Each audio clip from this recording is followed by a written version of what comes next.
Welcome to Chota Chef.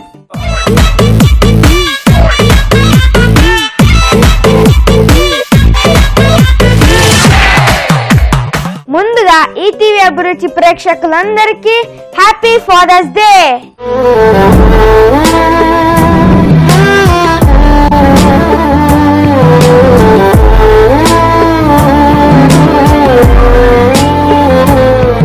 ప్రతి మనిషి life లో వాళ్ళ నాన్నే హీరో. నా లైఫ్ లో కూడా మా నాన్నే హీరో. సో ఈ చోటా చెఫ్ ఎపిసోడ్ కి నేను మా డాడీని గెస్ట్ గా పిలుస్తున్నాను. వెల్కమ్ అప్పా. Happy father's day to you. So friends, ఈయనండి మా డాడీ. డాడీ, అప్ప నువ్వు కూడా ప్రేక్షకులందరికీ హ్యాపీ ఫాదర్స్ డే చెప్పే. షూర్. ఈటీవీ అభిరుచి ప్రేక్షకులందరికీ కూడా హ్యాపీ ఫాదర్స్ డే. అప్ప వెల్కమ్ టు మై షో. ఈ రోజు నేను నీకు కొత్త రెసిపీ నేను చేసి చూపిస్తాను. ఓ, నువ్వు రెసిపీ? యా, చూస్తూ ఉన్నాను. ఇప్పుడు టీవీలో రెగ్యులర్గా అన్ని చాలా వెరైటీస్ చేస్తున్నావు. మరి అదే ఈరోజు నాకు ఏం చేయబోతున్నావు అని. ఈరోజు నేను నీకేం చేయబోతున్నాను అంటే chicken pizza. Wow, chicken pizza మనకి ఇద్దరికి ఇష్టం కదా. అవును, చాలా ఇష్టం. అవును, ఎప్పుడు కావాలన్నా పిజ్జా నేను తీసుకెళ్లి ఇప్పించేవాడిని. ఇప్పుడు నువ్వు నాకు వెరైటీగా నాకు తినిపిస్తున్నావు. నువ్వు పిజ్జా నేను చేసి నీకు తినిపిస్తున్నా. సూపర్ సూపర్, చెయ్యి చూద్దాం. సో దానికి కావాల్సిన పదార్థాలు చూసేయండి. డాడీ నువ్వు ఇట్లా నేను వంట చేస్తాను. చేయను. సో దీనికి కావాల్సిన పదార్థాలు ఏంటంటే chicken, okay, onions, red chilli flax, red chilli flax, oregano, pepper, salt, butter, sauce, red chilli sauce, pizza sauce, cheese. ఇప్పుడు మనం దీన్ని ఎలా చేయాలో నేను చెప్తా. ఫస్ట్ ఈ చికెన్ లో జల్లంగా నాకు తింటాం తప్ప అంత చేయడం కాదా? అవునరా, ఎందుకంటే మీ అమ్మ చేసి పెట్టి ఉండేది నాకు. అవును. ఇప్పుడు మనం దీంట్లో ఆనియన్ చేసుకోవాలి. ఓకే, బాయిల్ చేసుకున్న చికెన్స్ ఇవి. ఓకే, ఫస్ట్ ఆనియన్స్ చేసేసుకున్నాం. Very good. నెక్స్ట్ ఇది రెడ్ చిల్లీ ఫ్లాక్స్ లైట్ వేసుకోవాలి. చాలా ఘాటుగా నువ్వు ఎక్కువ వేసుకుంటావు కదా పిజ్జాలో. నాకు బాగా తింటాను రా. ఎరా నాన్న, నేనేమైనా హెల్ప్ చేయాలా? వద్దు, నువ్వు గెస్ట్ డాడీ, నువ్వు ఇక్కడే తప్ప. గెస్ట్ అని జస్ట్ ఇక్కడే ఉంచోబెడుతున్నావు అయితే.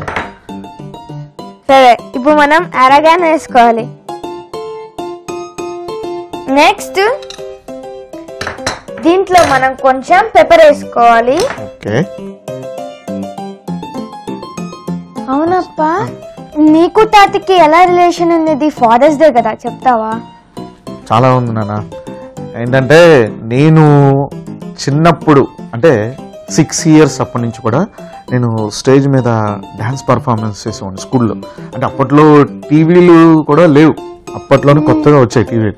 ఓకే, అప్పుడు ఆ టైంలో మా డాడీ ఆ టైంలోనే సినిమాలో ఉండే డ్రెస్ అంటే డ్యాన్స్కి ఎలా వేస్తారో డ్రెస్ అంత ఇదిగా డ్రెస్ నాకు కుట్టించి స్టేజ్ మీద నేను పర్ఫార్మెన్స్ చేయడం కోసం మంచి డ్రెస్ కుట్టించి చేసేవాడు. అంటే నా చిన్నప్పటి నుంచి అట్లా అంటే నన్ను అలా ఎంకరేజ్ చేశాను అనమాట ఆర్ట్ పరంగా. ఆయన ఆర్టిస్టే మామూలుగా కాలేజ్ డేస్లో ఆయన కూడా నాటకాలు వేసేవాళ్ళు. ఆయన కూడా సినిమా ఛాన్స్ వచ్చేది కానీ బట్ బిజినెస్ దిగిపోయారు. బట్ కానీ నా కోసం ఏంటంటే మా బాబు బాగా చేస్తున్నాడు డ్యాన్స్, వాడికి మంచి డ్రెస్ కుట్టించాలని చెప్పి ప్రత్యేకించి కుట్టించేవాళ్ళు నా కోసం. అలా నేను స్కూల్లో పర్ఫార్మెన్స్ ఇచ్చేటప్పుడే డ్యాన్స్ షోలు ఇచ్చేటప్పుడు నాకు డ్రెస్ కుట్టించేవాళ్ళు మా డాడీ. అలా నాకు అట్లా చాలా చేశారు. ఇంకా ఇంటర్మీడియట్ అలా వచ్చిన తర్వాత నేను తాతకి హెల్ప్ అయ్యాను బిజినెస్లోకి. అప్పుడు నేను బాగా బిజినెస్ చేస్తున్నానని చెప్పి నన్ను ఇంకా ఎంకరేజ్ చేసేవాళ్ళు అనమాట. రైట్, అంటే ఒకటి మనకు మనం తెలుసుకోవడం కోసం ఫాదర్స్ సపోర్ట్ కంపల్సరీ ఉండాలి. అది ఎలా ఉండాలంటే ఎంకరేజ్మెంట్గా ఉండాలి. అలా మా నాన్న కూడా నాకు అలా హెల్ప్ చేశారు అన్ని రకాలుగా కూడా. సో అంటే ధైర్యంగా మనం ఒంటరిగా తిరిగినా కూడా ధైర్యంగా నిలబడాలి అనేది ఎంకరేజ్మెంట్ అనమాట. సో అప్పుడు కరేజ్ ఉంటుంది, ఎంకరేజ్ అలాగే వస్తుంది. సూపర్ అప్ప, తాత నీకు బాగా ఎంకరేజ్ చేశారు. నా గురించి ఎప్పుడు నీకు హ్యాపీ ఫీల్ ఉన్నాయి నాన్న, చాలా ఉన్నాయి అలా.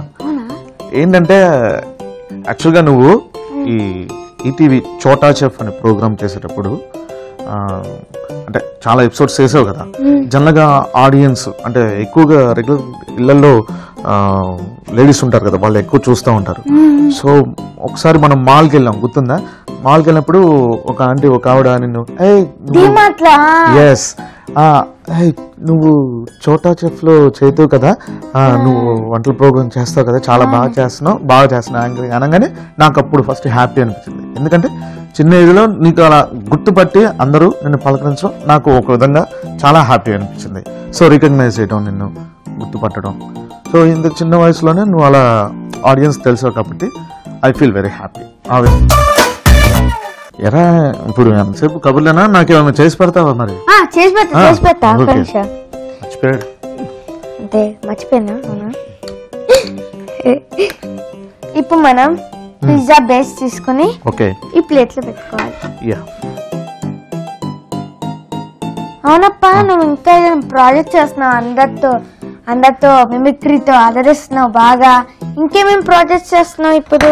చేస్తూ ఉంటాను నేను ఏదో ఒకటి, డబ్బింగ్స్ అని, మిమిక్రీ షోస్ రెగ్యులర్ అన్నమాట.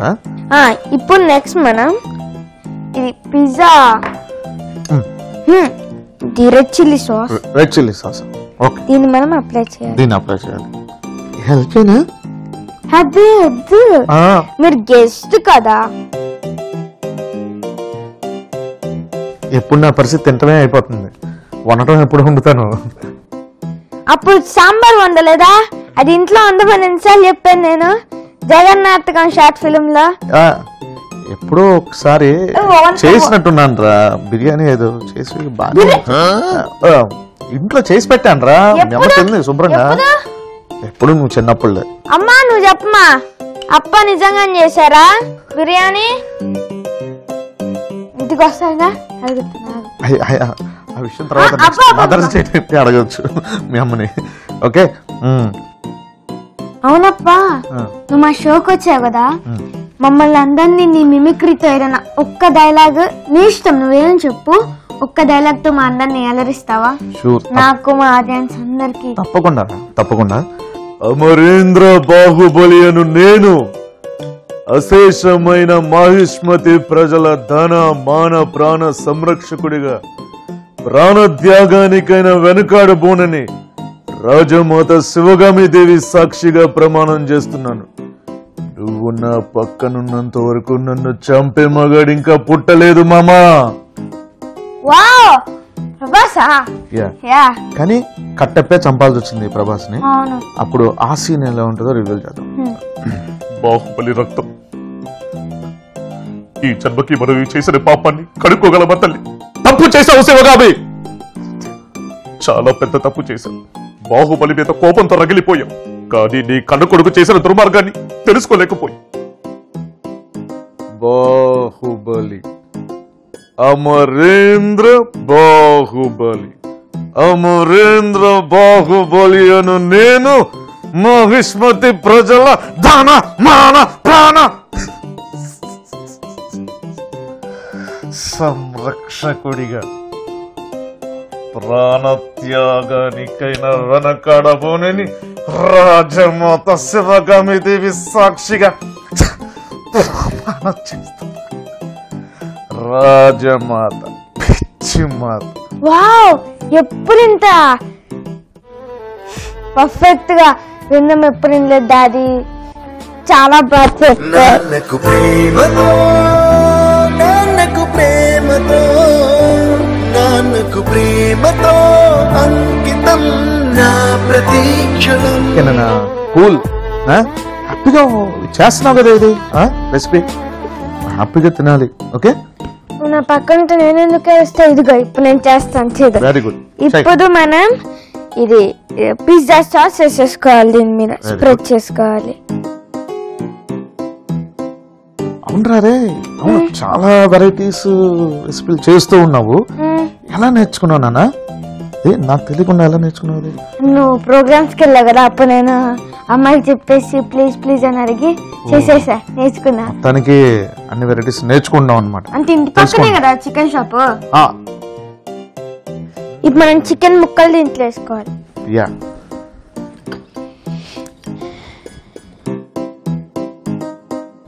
గుడ్. సో ఇప్పుడు మనం దీని మీద ఇంకా దీనిపైన చీజ్ వేసుకోవాలి. ఓకే చేతు అయిపోయిందా మరి? నీకెప్పుడు తొందరైనా అప్ప, కాసేపు ఆగప్పా. కాదురా. సరే ఈ స్టవ్ వెలిగించే ఇది. ఇప్పుడు మనం దీని మీద ప్యాన్ పెట్టేసుకోవాలి.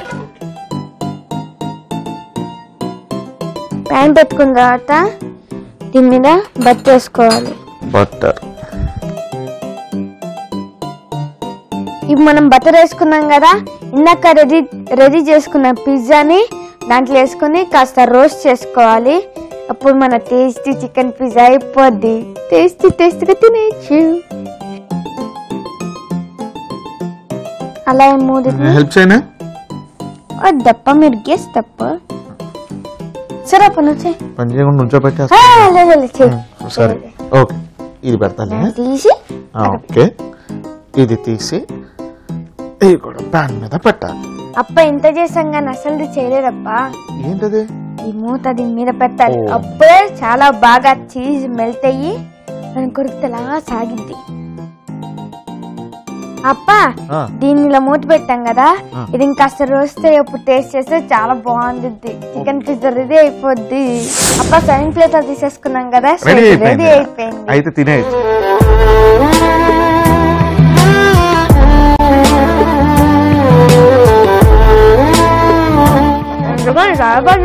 నాన్నకు ప్రేమతో నాన్నకు ప్రేమతో నాన్నకు ప్రేమతో అంకితం. చాలా బాగా చేశారా?